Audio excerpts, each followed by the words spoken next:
From I Am Interchange, it's the Hatch podcast series. Every town has one. A school, a cafeteria, a lunch line. And somewhere in that line, a kid is staring down a plastic tray of food that, for millions, might be the only real meal they get that day. We don't often think of it this way, but the school meal program is the largest restaurant chain in the United States. 7 billion meals a year, 40 million kids. Bigger than Subway, bigger than McDonald's. Which means it's also the biggest opportunity we have, the single largest leverage point to change how we eat, how we grow food, and how we think about nourishment itself. Because when we don't invest in this system, when we let it run on the cheapest, most processed calories, the cost doesn't just show up on our receipt. It shows up in hospital bills, in chronic illness, in a workforce too sick to thrive. It shows up in shorter lifespans, in communities that can't afford to be healthy. It's strange, right? In one of the richest countries in the world, eating clean, non-toxic food has become a luxury. Buying something that won't slowly hurt you, that's now considered upscale. But it shouldn't be. Healthy food shouldn't be a luxury. It should be a right. And still, the question is, how did we get here? How did we build a system where the things that keep us healthy are the hardest to afford, while the things that make us sick are everywhere and cheap? Maybe it has to do with what we choose to support. The subsidies, the tax laws, the emergency programs. They were built to stabilize agriculture, to protect farmers and consumers alike. But over time, they have also kept us tied to older ideas of what food production could look like.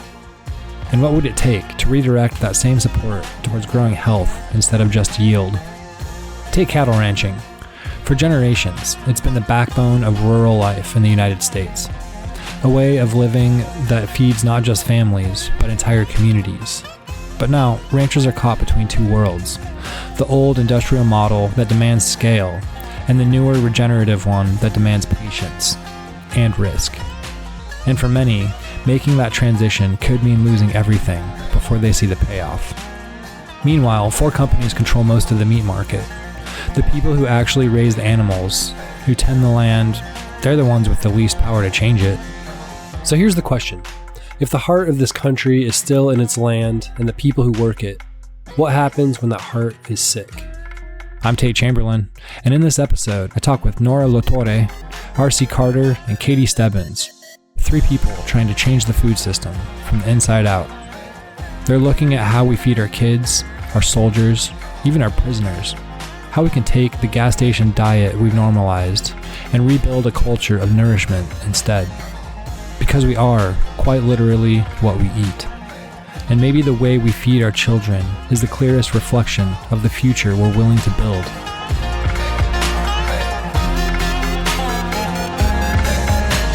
What's your relationship to nutrition?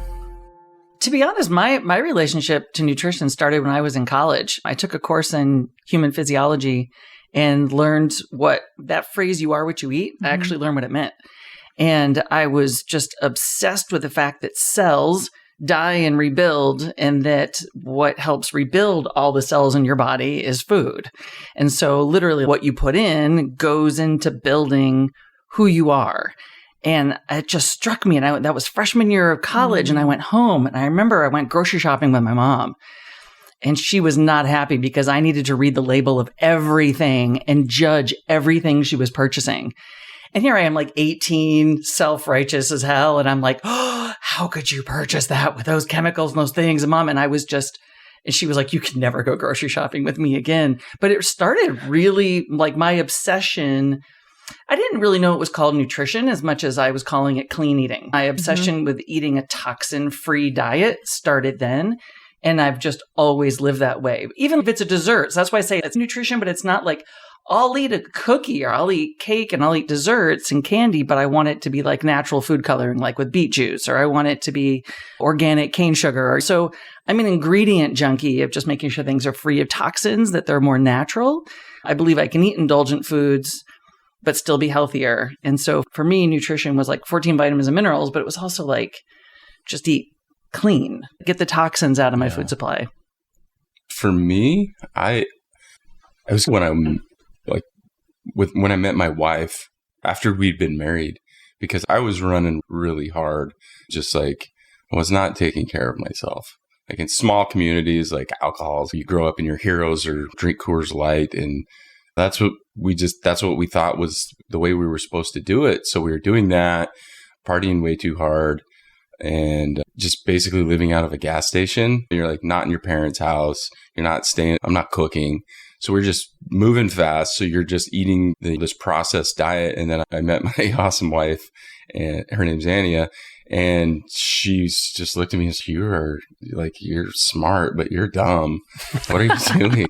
And I don't really ever believe anything anybody tells me. I'm just like, okay, that's interesting. I'm going to test this out. But through the process of cleaning up my diet and then seeing the reverberations throughout my health, I was like, holy cow, this is real. Like it's completely real. And it's just like this rabbit hole that you go down, and you just go a little bit deeper and deeper, and discipline's an interesting one in the food space. But yeah, toxins, nutrient density is important. Toxins are, it's poison. So don't consume copious amounts of it, or try not to. For me, it started, I think, a little bit later in my life, actually, because I grew up like nutrition was like Flintstone vitamins and like Pop-Tarts for breakfast. And I grew up in Minnesota in a pretty ultra processed food environment, despite my folks doing their best and making me smoothies and things like that. So I think my passion for nutrition really emerged when I became pregnant, actually. So before getting pregnant, I was an ultra runner, rock climber, super active and super interested in being healthy, but I cared about eating organic and getting sustainable ingredients, but I was less aware of the nutrition side of things and nutrition.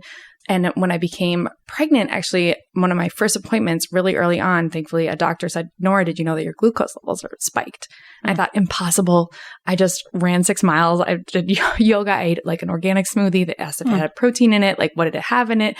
And I realized what nutrition intelligence I was actually missing. And I realized how little I actually knew about how to best fuel my body and this developing human in my belly. And I felt like this extreme urgency to get smart quick on nutrition and to learn everything that I possibly could. And my journey really started with looking then at added sugar and learning how much added and free sugars are in our diet and how to switch to things like blueberries, and like maybe a kombucha is good with probiotics, but it has a ton of sneaky added sugar in it. So just like really started examining more from a nutrition side. How did I fuel myself and my growing baby? And then I got really obsessed with the food environment. And I felt like I was learning all about American health collapse and how people are on track to have shorter lifespans and health spans than their parents because of processed food related disease. And I thought it just like this, my personal journey then sparked this like extreme curiosity around our nation's nutrition and our nation's health. And I started to really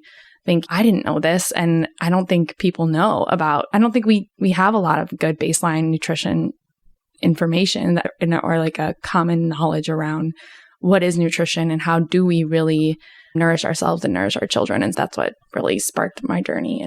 But so it is later in life. And I'm like, I definitely wish I had learned about it earlier. Even though it feels like it's taught all the time. Like, even though I feel like in grade school, we learned about the food pyramid. Yes. We learned about different things. And I'll say to my husband, I'm like, I'll talk to him about nutrition. And he's, look, I follow the food pyramid. Like I have meat and I have I'm like, when I ask him about it, I'm like, what do you need this for? And he's, I need protein for my muscles and I need calcium for my bones. Yeah. All these very like soundbite things that we learned in Saturday morning cartoon hour. Right, totally. Yes.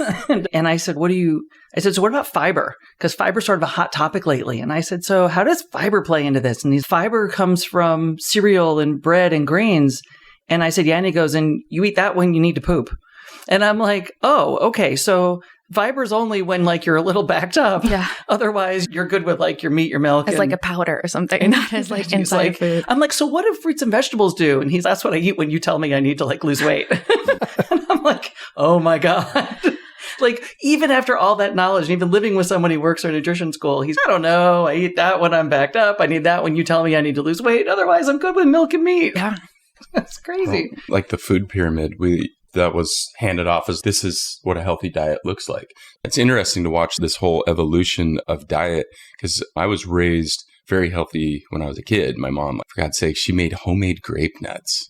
Oh my goodness. Except they were like, it was dangerous because they weren't small enough. So it was like trying to bite down on like a piece of gravel. That'll break And your you're tooth. like, oh, these little baby teeth. And I was like, hey, it's really good for you. But then you watch, and for a period of time, there's the mainstream, it's all about diets. And like, then it's don't eat this, don't eat butter, eat margarine. And now it's back to actually these animal fats seem to be pretty good for you. Don't eat margarine. And everybody was drinking soy milk because soy milk is so good for you. And now they're like, hey, I think soy milk might like really increase your estrogen levels. So it's evolving, right? And we're still I wish somebody would just cut the shit and just say, here's the truth of it. But maybe nobody knows. And so you bring up a really good point. You bring up a really fair point, which is, and I have the luxury of working at, so you have medical schools, you have dental schools, veterinary schools. I work at the only nutrition school in the country. And the Friedman School of Nutrition at Tufts University, it's a really cool place to work. And one of the things I'm reminded of, I've heard a lot of the faculty speak on this topic, and we're reminded the field of nutrition's only 50 years old. Like, it's actually a really new field. And so where we get a lot of criticism of, oh my God, like you're changing every day and one day this is good and the next day it's not good. And what's the final decision on this? The fact of the matter is it's still a new evolving field and there's a lot we don't know. Yep. And there's a lot of ambition on the table of what we do need to know. The challenge is, like, the tension is that you have people who really want to get healthy. Food is clearly a limiting factor to their health and they want answers. And policymakers want answers, farmers want answers, like everyone wants answers. But this is still early days of understanding our bodies, what our bodies need, how our biomarkers are indicating our personalized, what you need is different than I need. And we're in early days of this game. Yeah. And like you said, everybody's an individual. Yeah. And so I may perform better with more of a carnivore based diet versus everybody's different. So we're searching for the prescription and it doesn't exist. And so I think it's like just experiment with yourself and like, how do you perform? But then you have to be in tune with that. You got to stick with it because you can eliminate things and you can try and be in tune with it. But like when you started eating healthier because your wife said, start eating this, you didn't eat one way one day and the next morning feel totally different. We're so used to taking a drug. We're used to popping an ibuprofen and in a few hours we feel better, or cough syrup. Problem is with food, it's like, all right, I'm going to stick to a healthy plant-based diet or just have like salads and lean proteins you can't do this for a day. You got to stick with it for a few weeks and see how you feel and really be in tune with micro moments of how you feel. It's not a macro change. These are micro changes. And it's hard in our busy lives to be still and patient enough to welcome those gradual changes. And I think we're not patient enough as consumers in this world to be like, all right, I can wait and figure that out. We're like, no, I want to be skinny, fit, healthy, fast now. And I want it to be cheap and easy. Katie, you brought up nutrition at Tufts, and I want to learn a little bit more about a project or two that you're working on. I'm curious, before we get more deeply into that, I want to touch base on Nora and RC. What's a project that is in your wheelhouse right now? We have so many. I guess the big one right now for us is this program that we participated in all summer. So we developed a pilot program where we're basically implementing adaptive grazing techniques on degraded land to see if we can improve it. So if we have invasive species, we have erosion, we have a lot of issues going on in the soil, and we're trying to basically mimic the herds, the long gone herds of bison, to see if we can mitigate that and basically improve it.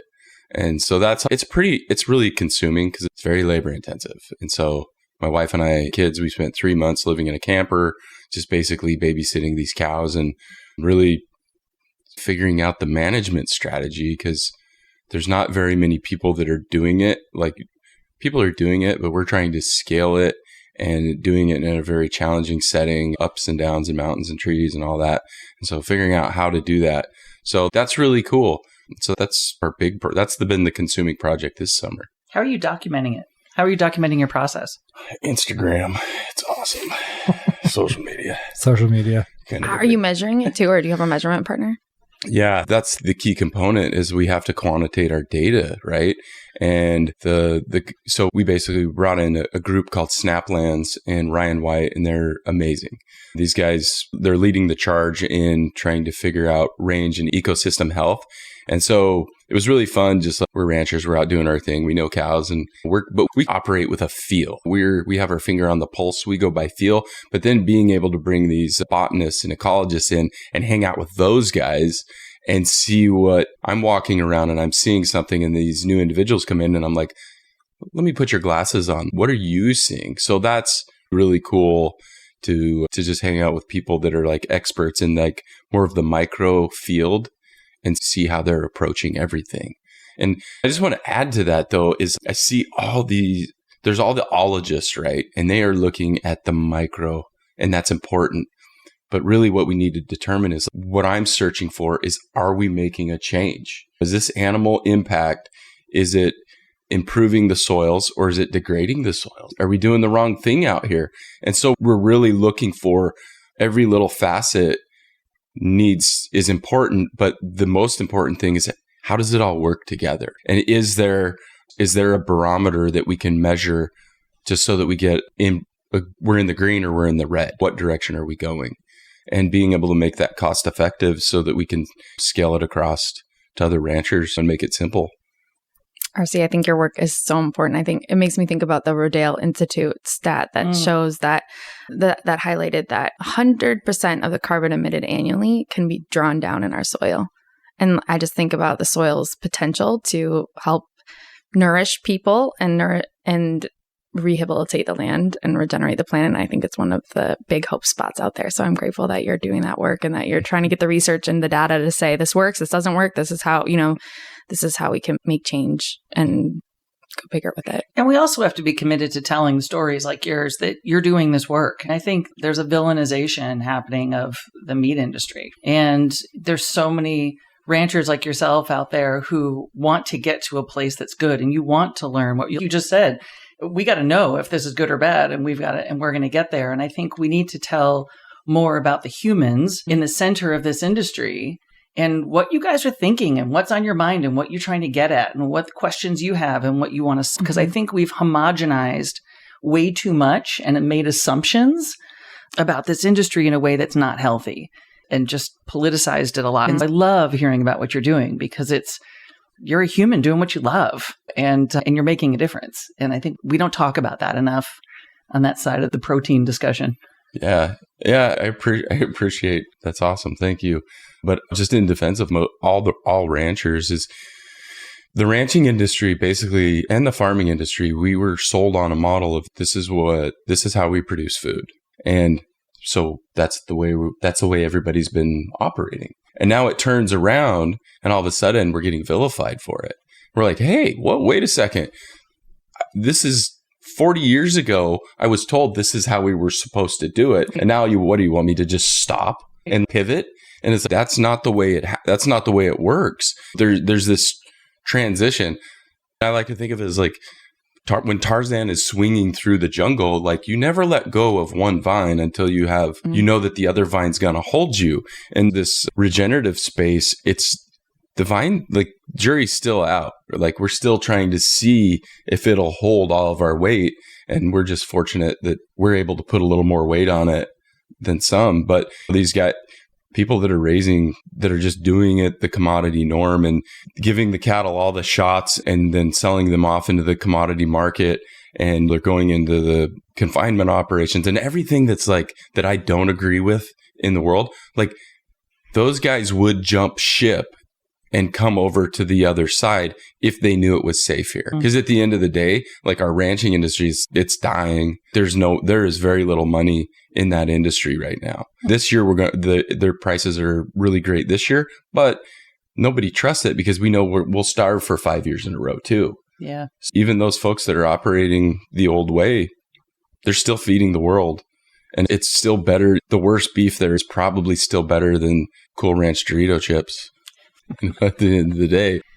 That's interesting. And it's interesting, Nora, because when you're talking about, I love this analogy of Tarzan and grabbing onto one vine and swinging on the other. And actually, when you were saying that, I was thinking about Nora's work, which is school lunches. And it's the same thing of you're in this space, right? Of holding on to two vines all the time. It's interesting that there's been this whole trend already in the early part of this conversation around there's ways we've been doing things as a society recently on nutrition, on farming, on ag. That's like the way that it's been for the last 50 years, I would say. But then there's a whole new way forward. So how do we, in all of our respective industries, in nutrition, in ranching, in food systems, think differently going forward? And how do we then, and this is this really exciting moment where we have way more data, way more information, and way more knowledge right now because of science, because of technology, where we know that there are new pathways forward. And so, I lead a nonprofit, Eat Real. I bring about 15 years of experience in food systems innovation. And now I'm really excited to be focusing on the question of how do we help nourish the future for kids and have them have access to regenerative organic agriculture, have them have access to the most nutrient dense foods out there so that we can really nourish their development. And so quiz time really quick. Is that cool? Okay. Sure. Quiz us. What's the largest fast food restaurant chain in America? McDonald's. In unit, Mickey D's. Mickey D's. Everyone thinks that in unit locations though. So there are a lot of them. I guess I figured maybe Kentucky Fried Chicken or Taco Bell. Yeah. So it's Subway actually. Oh, yeah. But there's one, this is a trick question, sorry. There's one that's bigger than Subway, Starbucks, and McDonald's combined. Is it Domino's Pizza? It's our U.S. public school system.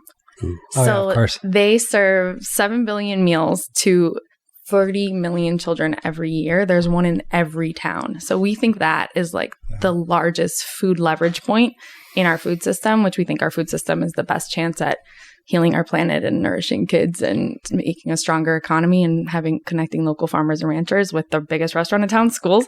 So our nonprofit helps schools become the best restaurant in town, serving the most nutritious and local and sustainable food items for kids. And it's so fun and it's so delicious. I'm obsessed with school lunch. I eat it all the time. I want it to be able to be delivered on Uber Eats. I just love it. And that's our big project. And we've gone from just 3.5 years actually. So 4 short years, we've gone from 50 to 600 schools across the nation.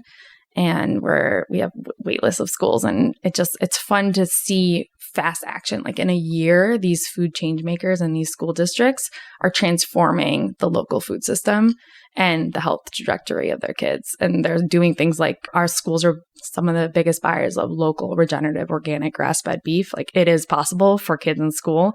They're removing things like 18 pounds of sugar per student per year. They're removing harmful toxic ingredients that are in conditioners and preservatives that are known to leach calcium from kids' bones and cause stomach ulcers.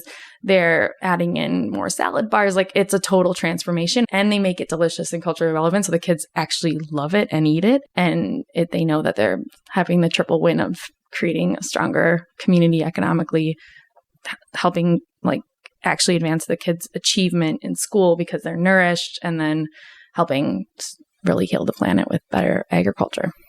I couldn't really think of a better investment than doing that for the children, right? Because at the end of the day, that's the future, right? They're our future. Yeah. What's the cost if we don't do that? It's $3 trillion is one of the costs. That's it's for our kids. We spend in America we spend $4.3 trillion on health care in America, and 70% of that, so about 3 trillion, 3.1 trillion, is spent on preventable processed food related diseases. So just in terms of healthcare costs, that doesn't include economic cost. If we don't do it, that doesn't include the environmental cost. That's just looking at the health cost, and that doesn't even take into account then shorter lifespans and health spans, just the emotional and costs and for our kids. And not to mention, so it's expensive. It's costing us a lot to not do it. And then there's the multiplier effects in the workforce. And so think of how many people miss days of work. I think I read a statistic about public service workers, like police and fire workers, and how they're just at high risk of obesity, diabetes, heart attack. And these are people who are protecting us. Or like we work with a nonprofit Mission Readiness, which is military generals who got together and said, we have a recruiting problem. We can't recruit people into the military because they don't meet the metabolic guidelines to be able to join our armed forces. It's a national that security becomes a national issue. security issue. Like we can't defend ourselves. And then it ends up being a race to the bottom because who's going to work in the country? Like, your country's economic competitiveness is built on the strength of your workforce. If your workforce is sick, plain and simple. Yeah. You don't have a workforce. You don't have an economy. You're in the tank. Like, America has this really lofty view of itself that we're just like, we're not vulnerable like to things like that. Yeah. But the fact of the matter is we're seeing the numbers. We're seeing the impact on days missed at work. We're seeing the impact on the military. We're seeing the impact on our kids and learning deficiencies.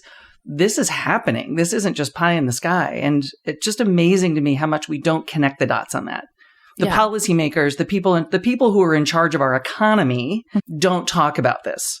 The people, they're like, oh, the Treasury needs to get involved. Let the school nurses talk about it. Let the Health and Human Services people talk about it. But the Treasury, like, they don't talk about it. Like, the Federal Reserve banks should be talking about this. Yeah, where could we trim a little fat here? The military. People, yeah. No pun intended. And so those are all metrics that you can measure too. Yeah. But I don't know if people are aware, but nutrient density is directly correlated to higher brain cognition. Sure. And so what's a bad idea cost you? I know I've had some ideas that were like very costly. And so if we can raise the nutrient density of the collective norm, like there's going to be higher brain waves out there. Like that will directly, we're going to solve problems easier. Because you literally are what you eat. You literally are what you eat. And your cells need that nutrient density. We evolved with food as humans. We evolved with this food, and we need it. Our bodies need it. And when we have a deficit of it, it takes a toll on us. Yeah, talk about some of the coolest data and research that I'm nerding out on is around the brain-gut microbiome and how what we eat does determine our development and our brain development. And of course, with children and working for a children's health nonprofit and leading a children's health nonprofit, I think a lot about how do we feed our kids brain food and food that's really going to boost their mental health today. I think two of my favorite authors, Katie, I know we talk about this all the time, are Dr. Naidu, who wrote This Is Your Brain on Food, and Dr. Palmer, who wrote Brain Energy. And the research is just coming out right now about how powerful food is for our mental health and our decision making, to your point of, what we're thinking about. Actually, I read that 95% of our serotonin, the feel-good happiness hormone, is made in our guts. And so just thinking about that and how literally our happiness can be, like, food can be happiness. It can help. Are we feeding our happiness, and are we feeding kids happiness and their ability to then focus in the classroom and rock that test and get into the college of their dreams? And we just had a student who just got accepted into Stanford, and she said that she felt really nourished with her school meals. That's what I want. I want that for every kid in America, for them to be able to have the focus and have the body empowerment to be able to achieve whatever it is that they want. Yeah. So it's just listening to you talk, it makes me think it's like there's all these issues going on in the world, especially being at this event and hearing this diversity of everything and all these problems that people are trying to solve. And it makes me wonder, if we were to solve the food issue first, how many of the myriad of these other problems would solve themselves? Yeah, and it's like the idea solution. that does toxic food lead to toxic behavior? And as if it's directly linked to brain cognition, there has to be some sort of a tie there, because you're not making great decisions, or you're making decisions that you potentially would have had more clarity if you were on a different type of consuming different foods. I would love to see an experiment in prisons, to be honest. There's one I think good about, one I know, about the food that's served in prisons, and I think about how many people with mental health challenges end up incarcerated, and then how many people their mental health challenges are exacerbated when they're incarcerated. And we know they're not fed good food in prison. And it's gotten worse, I've been told, by formerly incarcerated people. And if you think about, if people went into that situation, but they were nourished and allowed to heal their bodies and allowed to heal their minds, would they be able to get to a place where you can you can engage in a way that's really important? And the incarceration podcast is a whole different thing. I have a lot of very strong emotions about it. Yeah. But I love that. But food feels like there's a lot of things we need to fix about it, but food is one of the bedrock, to your point, it's a bedrock solution in so many different places that we can begin with. And here's the thing we've also got to talk about, is that food is a massive economy. One out of every 10 people in America is employed in food. This is like an enormous part of the economic infrastructure of this country is in food. And so, but it's built around making food that's not good for us. Like, that doesn't add up. The math doesn't add up. But because it's such a big economy, I think we could shift it to be a massive economy made up of good, nourishing food that just builds more economy. Yeah. 100%. Yeah, we're the highest income nations. We see ourselves as one of the richest countries in the world, yet we spend the most on healthcare and we have the worst health outcomes. Like, we are not as competitive. I talk a lot about, and I think a lot about, what is progress in America. Like, the American dream is built on coming here or being here and wanting to give your kids a better life than you had, or at least as good of a life. But by most metrics, we're handing our kids a worse life. Their health spans and lifespans are on the decline, and their happiness spans are on the decline. But in that, Nora, you have to then talk about the equity piece, which is, it's a luxury to be able to go and supply your family with a toxin-free, nutritious, dense meal. And you can get your family veggies and different foods that we talk about in the aisle. And there's all sorts of places in the grocery store where you can get good food. But is it the cleanest food? I look all the time. I have my black bean example. And the can of black beans I buy is $4 and it has 3 ingredients in it. And the can of black beans next to it, that's 50 cents, has 25 chemicals in it. And I'm like, wait a minute. How there's 25 chemicals? Like, more things went into that black bean can and it's 50 cents. The one I'm buying has hardly anything in it except black beans, and it's $4. There's something broken there. And it shouldn't be changes are it so shouldn't key. be a luxury to avoid the crap. That's insane. Yeah, this is where, this needs to be a strategic investment and a structural investment that's coordinated across the U.S. government and across government agencies. There are like 15 agencies that all touch food but aren't necessarily coordinated. So I think it needs to be a top priority, and we have to make structural changes because it can't be unfair and unjust. It can't be a luxury. It has to be. That's why we focus on real food access. Clean food should be a right. Yeah. It should be a right. You shouldn't have to question your label. That's something that blows my mind. We're in the grass-fed industry, and I was talking to some individuals that are testing, and they straight up told me, they're like, hey, if you are buying grass-fed beef from a mainstream grocery store, high probability that's bullshit. That's just, they've tested it and they can tell.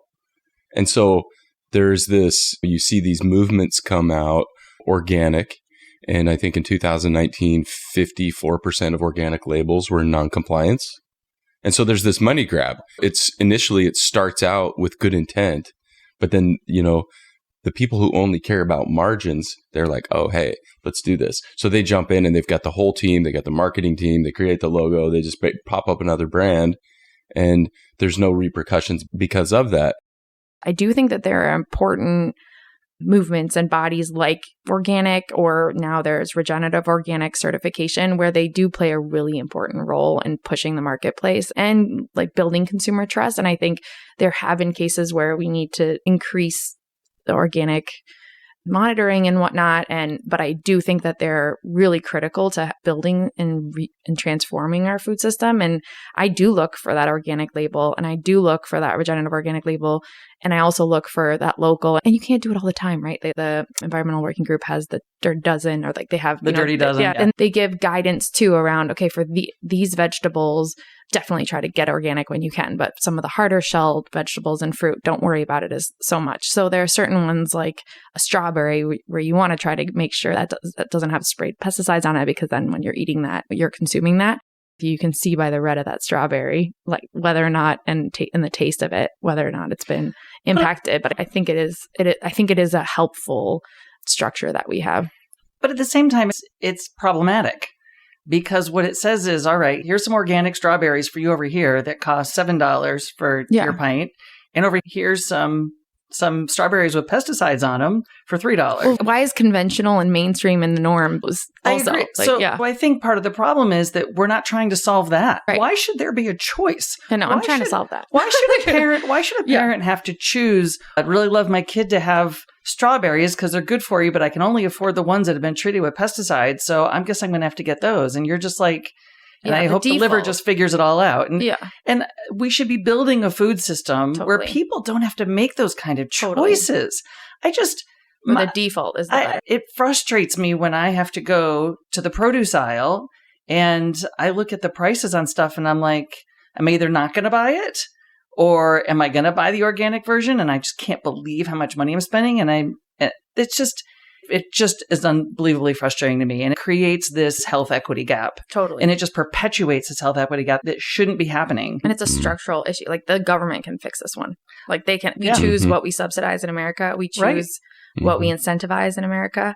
So we can prioritize regenerative organic and make that mainstream and the norm and encourage farmers to transition their crops. And we can we can do that at scale. Or just make a plan. It's not about encouraging someone to do anything. It's saying, all right, by this year in the future, we are going to have a produce aisle that's always all organic. Yeah. Or free of chemicals. And okay, now how do we get there? And then let's do that. You have to set the intention, state the goal, and then get there. And I think this thing of over time, I really hope that we can encourage people to do better. That's not going to work. I think we have to be very clear. This is what we're going to do. This is the year we have to do it by. And this is how we're going to get there and start to put a plan in place. Yeah. 100%. Action. I was talking to somebody today and they're like, yeah, it's going to take 30 years. I was like, why? Let's do it now. There's all these people and connections. And I agree with you. It is and I'd be like, frustrating. then why 30 years? So it'd be like, show me your blueprint. Yeah. Show me your 30-year plan. Let's see your timeline. And now let's look at where maybe we create some efficiencies. Because I would argue that your 30-year plan might have some places in it where if we, to your point, put the foot on the gas a little more, we might be able to shorten that. This is a question I have. Is like, our food industry and our farming industry is very controlled. The beef industry is controlled by 86% of our beef industry is controlled by 4 major packers. Mm-hmm.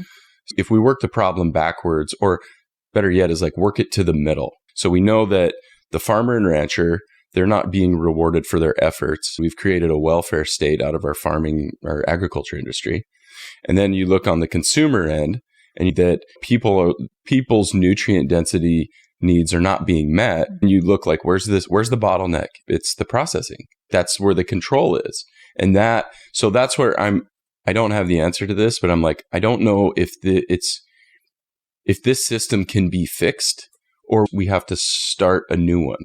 Because the corporations that are in the middle, like they're making out like bandits at the expense of the consumer and the farmer. And if you come in and you say, okay, hey, this is straighten it up, guys, and you're going to make less money. I don't know if they're going to go for that. And so I think it's really interesting to look at these like local and regionally based systems and being creative, because I know it's there. And I know that there's great potential that there's these big holes that we can drive a bus through for alternative systems to take the place, because there's really awesome technology and everything's moving very fast right now. Yeah. I'm curious, RC, you mentioned like a 30-year delay in this action happening. What do government subsidies have to do with this? And are they propping up all these old systems that are preventing like a creative destruction towards it? From what I know about it is, I was speaking with our accountant the other day, and he's in our area. He's very up with all the new tax law in agriculture. And so he's the man. And he's got 1,000 clients. And he told me, he says, over the past 3 years, if it wasn't for the government subsidies, so for like cattlemen, it's like drought assistance and the farm ground, there's all these assistance programs. He says there's only a handful of them would have been profitable. And it's interesting, like the majority of all of these guys, I shouldn't say all of them, but 99% of them, they're feeding the commodity market the type of food that we don't agree with. And it is a welfare state. If those government subsidies don't come down the tube, like very few of these farmers and ranchers are going to be profitable. And even with all those subsidies, we see this massive decline in the ranching industry. Since 1980, we've moved from 1.3 to 700,000 ranchers. We lose 17 to 18 ranchers every day. And so we see the kids, they move away because it's really hard work. And I can speak for myself, it's like, we don't pay ourselves. Like I drive a truck that's got 360,000 miles on it, and I love this truck. It's awesome. They'd only give me... I was going to say, it sounds like a badge of honor. It's a great truck. It's dirty. It's very dirty, but it's great. But that's the reality. So without the subsidy, like, it would only be worse. And this is our food system, right? And this is the common denominator that connects everybody. The heartland it's the heartland. They call it the heartland because you think of the interstates and like the food that powers you to go out and create and do whatever you do, it comes from somewhere. And so if the people that are like powering that heart and pumping, think of the interstates as like the veins that we're feeding the world, their energy, if that's sick, there's a pretty good chance that everything else that touches that will be sick. And it's just something that everybody needs to be conscious of and try to add to the solution. Support your local farmers and ranchers because they really do need you. Who's resisting you? It's interesting, like in our community, there's the mentality of that's the way we've always done it. And we recognize, like in our community, it's crazy. Like we have completely alienated ourselves. And it's like the kids come back and they're like, hey, and they're little kids, but their kids talk and they're like, hey, so-and-so's, they don't like the way we operate. What are we doing here? You hear it from the... Oh, wow. It's in a small town. Like everybody knows everybody. They're bringing home the family news, like the kiddos. Yes. Wow. Yeah. Yep. Wow. They come and we're like, what they don't understand is we're doing this for you. Because it's if we continue to operate this commodity norm, we're probably all going to be out on our butts. Yeah. And your kids are going to just like have type 2 diabetes. So it's really, I'm not saying everybody, but we notice a staunch difference in how we are received in the community since we've taken up this planted our flag on the hill of we can do better. I don't know what it is about just humans. Maybe they feel like they're not doing enough or I don't know. But interesting. Yeah. So if you're in regenerative agriculture, you're going to need a little bit of thick skin. But then you come to events like Hatch and you're like, yeah, high frequency humans. Let's do stuff. In my world, I don't know that it's so much that I feel like that there's a resistance. It's an apathy. And I'm in economic development for most of my career. And the tables I sit at, they're focused on how do we attract more jobs? How do we build more Class A office space? How do we fill the Class A office space that's now empty because of people working from home? The challenges around economic development have generally been around real estate and workforce. And how do you make sure broadband connections, or how are you developing new clusters of industries? Like advanced manufacturing is a space I've worked in, or cybersecurity or digital health, and about building new industries and economies. And when you talk about food, somehow it's not sexy enough. And when you talk about how critical it is that a workforce is healthy, you get this look like healthy, great, but are they educated? And so upskilling and reskilling a workforce and credentialing still takes a precedence to, are they healthy enough to even show up when you're asking them to work a full-time job and then go to training at night and then take care of a family? And so it's not that it's resistance, but it's apathy and it's deprioritization. And I think the frustration on my part, like I'm in a space where we talk about like food tech. And if I want to talk about food, and people are like, let's talk about AI and let's talk about data analytics and robotics and biotech. That's all fun stuff to talk about. Shiny like stuff. That's an economy, right? Like food tech is cluster. And I love food tech. I love it. But at the same time, it's, wait a minute, but that's the technology underneath the food system. That's still not talking about making humans whole and well and fed. Yes, there's technology that's going to be system transforming so that it's easier to do, but it's still getting nourishment and nutrition security to raise up past the awareness of people like, that's an anti-poverty strategy. Now, why is nutrition security just an anti-poverty strategy? This is the problem. We've relegated food to thinking about it as, well, sure, let's talk about it to make sure that people who are in poverty are healthy. Instead of saying, let's build a system where maybe less people are going into poverty because they're set up for success from the start by just having healthy bodies. And I think that there's a limiting factor to growth in a mindset that's happening. So it's not resistance, but God, maybe it is. I don't know if they're actively resisting it. I just think they're deprioritizing. It feels too basic. Everybody eats.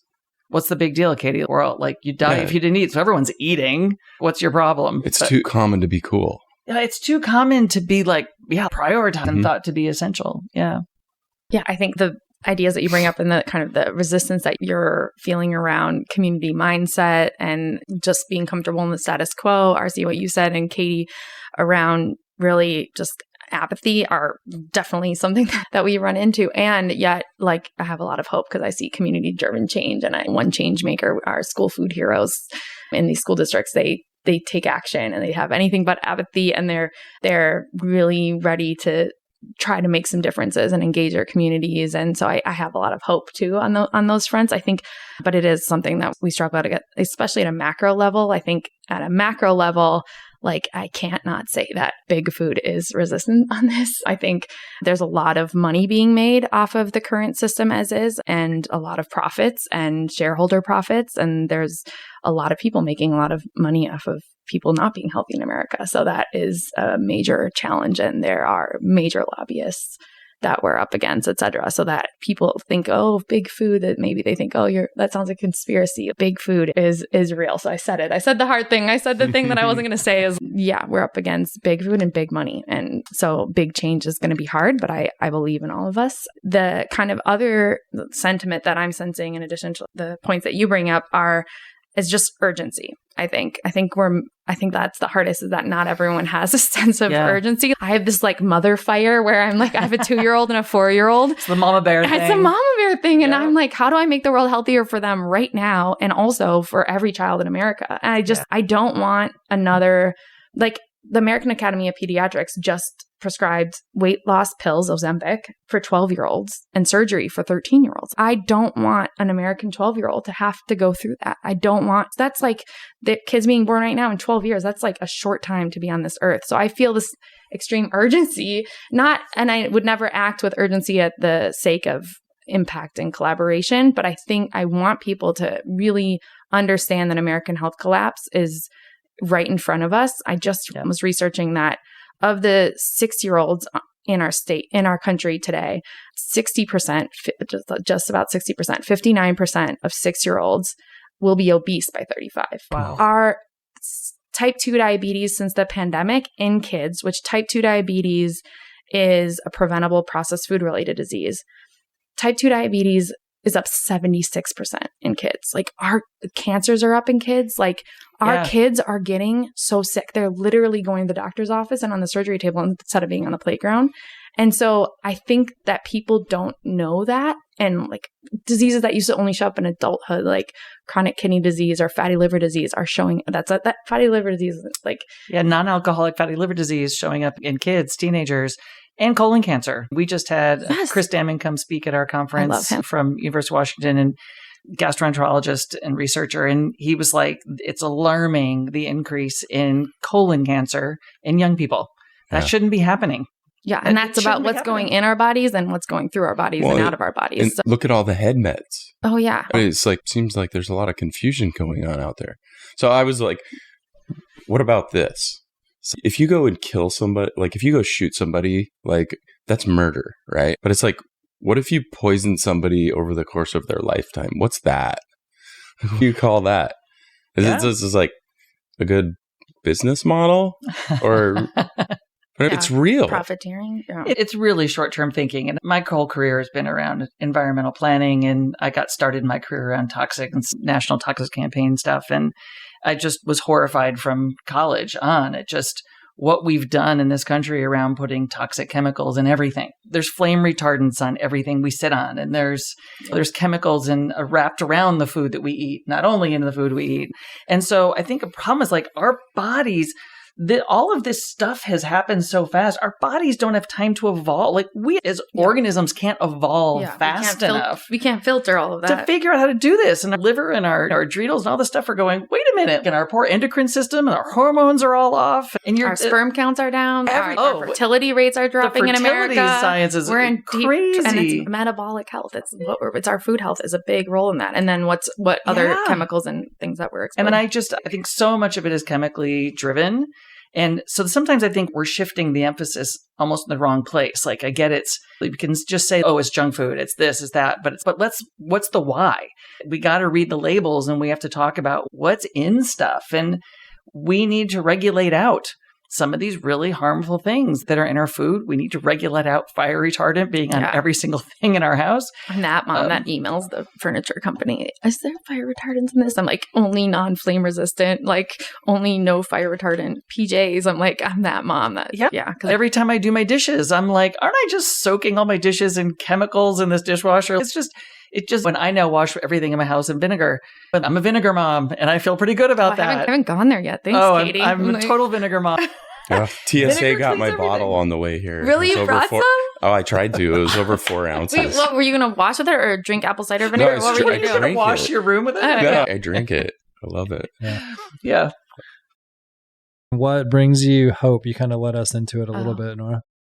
What brings you hope, Nora? The kids. I like see them. They're little foodies. I eat school lunch, like I said, all the time. And they're like stoked on better food and delicious food. And they're like, a lot of them think they're Top Chef judges and they're out there critiquing the food. And I think I see so much energy and passion and with the kids and then with these community food leaders, whether they're the ranchers that we support or the farmers that we support and the school food, they call themselves Eat Realies, like these school food directors that are just really care about the health of their kids and the happiness of their kids and their well-being. And so I think it's the people that really inspire me. It's the students that we serve, which we're on track to help about 1 million of them soon. And then also just the community change makers, because I think it does take one person that really inspiring their community and their neighbors.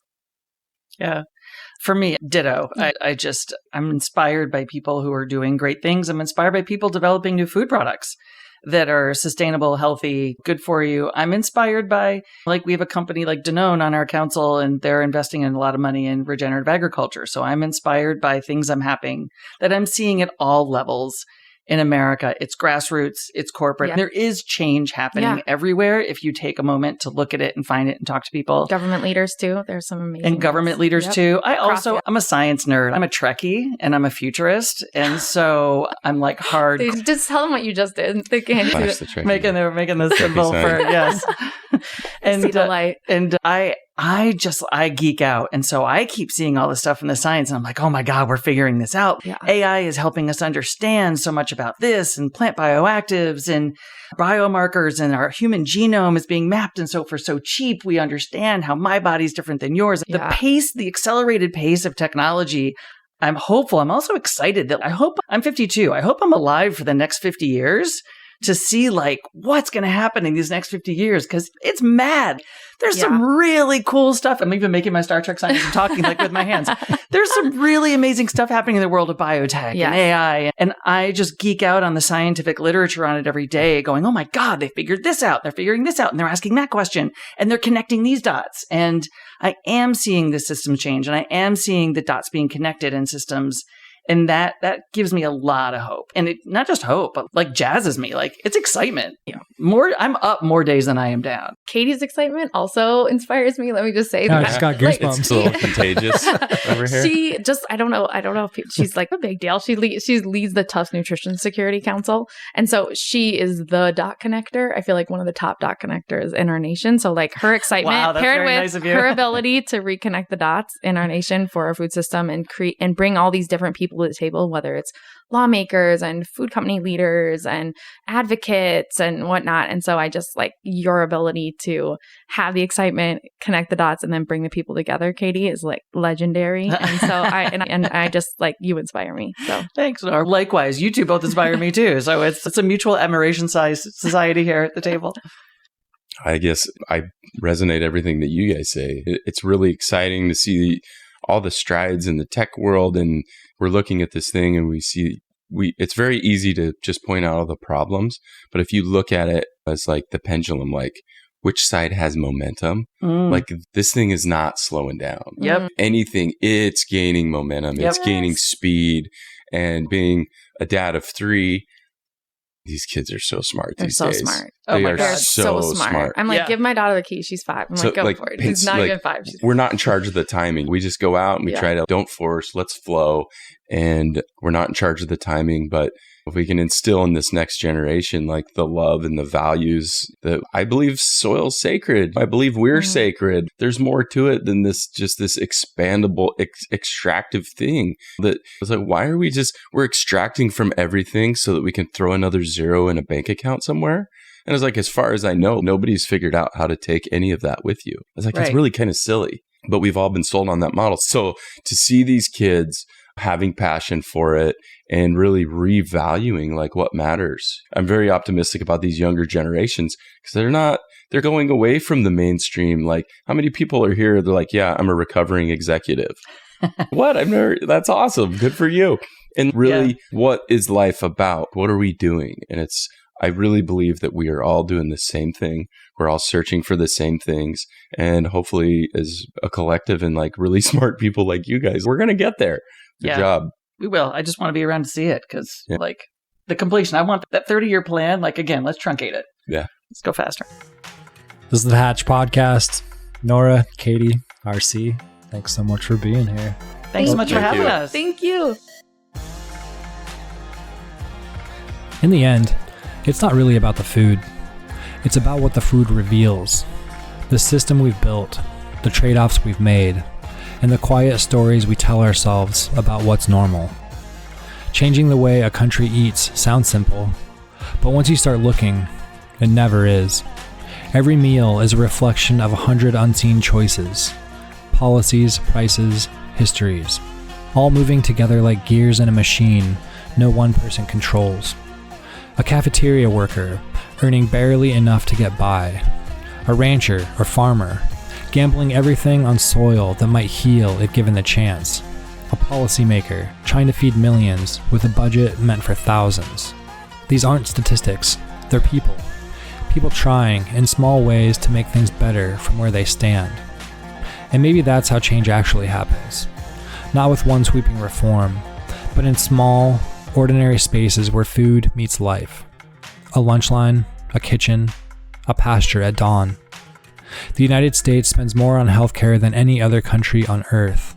But maybe the real investment, the one that pays off for generations, starts much earlier, with what we grow, with how we care for the land, with the food we choose to serve each other. Because nourishment isn't just fuel, it's connection, it's care. It's the thread that ties us to the land, to our communities, to one another. I'm Tate Chamberlain. Thanks for listening. Music for Dispatch from the Heartland is by Gangsta Grass, an electrifying blend of bluegrass and hip-hop that captures the spirit of the Heartland. Stay tuned. Later in this series, we'll delve deeper into Gangsta Grass's story and their unique sound in our full episode. Don't miss it. Son, rebel no pauses, taking out your forces with a switchblade and a rusty gun.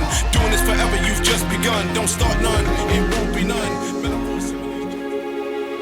It seems now more than ever that we have found ourselves on the cusp of monumental worldwide change. Whether we consider the environment, politics, infrastructure, health, economics, or inequities across a broad swath of social constructs, the consensus is clear and urgent. All is not as it should be. The United Nations, a consortium of 193 member states from around the globe, agrees. In 2015, the UN unanimously adopted the 17 Sustainable Development Goals, the SDGs. These goals call for urgent action and global partnership to secure peace and prosperity for people and the planet, now and into the future. In alignment with the SDGs, Hatch, a curated network of artists, activists, and entrepreneurs working together to accelerate positive global change, has partnered with I Am Interchange to fuse adventure journalism with experiential design labs to develop innovative solutions to complex global challenges.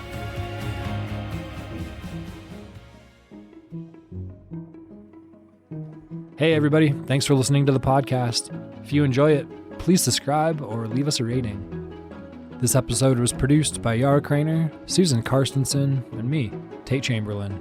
A shout out to our media and production team, Jessica Byerly, Darko Sevilla, Jacob Desch, Sean Mackinson, Amin Yarsu, and Zane Giordano.